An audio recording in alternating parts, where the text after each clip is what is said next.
আজকের ভিডিওটা কিন্তু খুবই ইম্পর্টেন্ট। তো আজকের ভিডিওটা বলে দিব যে জৈব বিবর্তন কাকে বলে, জৈব বিবর্তন কি বা জৈব বিবর্তন কাকে বলা হয় বা জৈব বিবর্তনের বলতে কি বুঝো বা সংজ্ঞা বা জৈব বিবর্তন কাকে বলে, জৈব বিবর্তনের কি। তো ক নম্বরের প্রশ্ন কিন্তু বিভিন্নভাবে করতে পারে। তো তোমাদের এই সংক্ষিপ্ত প্রশ্নটি আজকে দেখাই দিব। তো প্রতিটা প্রশ্ন তো সরাসরি গাইড থেকে দেখবে, চ্যানেলটা সাবস্ক্রাইব করে পাশে বেল আইকন করে ভিডিও থেকে লাইক করে দেবে।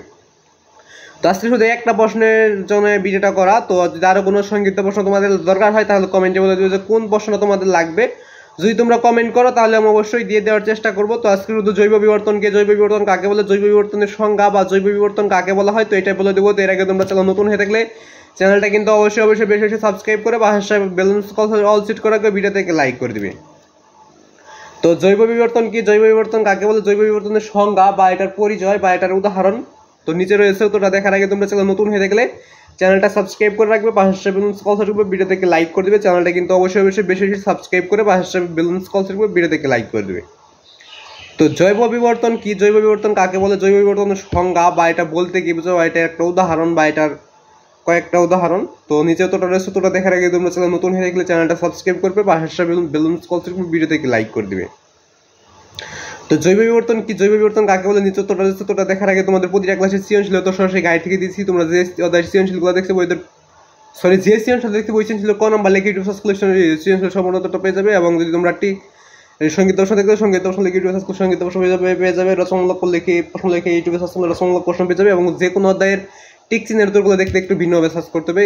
স্ক্রিনে একটা নাম দেখতে হচ্ছে এইচ এম হাসান, তো এটা একটু ভালোভাবে খেয়াল করবে, HMASAN। তো তোমরা যে কোনো ক্লাসে যে কোনো অধ্যায়ের যে অধ্যায় টিকশন দেখছে বইদের প্রথম টিকশন মানে 1 নাম্বার টিকশনের প্রশ্ন লিখবে, তারপর এইচ এম হাসান লিখবে, তারপর ইউটিউবে সার্চ করলে ওদের সবগুলো টিকশন তোমরা সরাসরি গাইড থেকে পেয়ে যাবে। তো তোমরা যে কোনো ক্লাসে যে কোনো অধ্যায়ের টিকশনগুলো দেখছে বইদের প্রথম টিকশন মানে 1 নাম্বার টিকশনের প্রশ্ন লিখবে, তারপর এই সমস্যা লিখবে, তারপর ইউটিউব সার্চ করলে ওদের সবগুলো টিকশন তোমরা সরাসরি গাইড থেকে উত্তর পেয়ে যাবে। তো জৈব বিবর্তন কি, জৈব বিবর্তন কাকে বলে, জৈব বিবর্তন বলতে কি জৈব বিবর্তন কাকে বলা হয় তো উত্তরটা নিচে রয়েছে, উত্তরটা দেখে নেওয়া যাক। তো সময়ের সাথে কোনো জীবের পরিবর্তনের ফলে যখন নতুন কোনো প্রজাতি সৃষ্টি হয় তখন তাকে জৈব বিবর্তন বলে।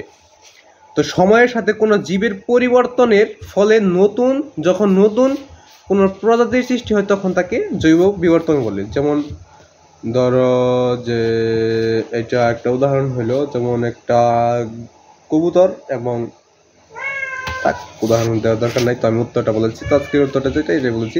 তো সময়ের সাথে কোনো জীবের পরিবর্তনের ফলে যখন নতুন কোনো প্রজাতির সৃষ্টি হয় তখন তাকে জৈব বিবর্তন বলে। তো আজকের ভিডিও ভালো লাগলে চ্যানেলটা সাবস্ক্রাইব করে পাশে বেল আইকন করে ভিডিও থেকে লাইক করে দিবে। তো আজকের ভিডিও এই বন্ধ।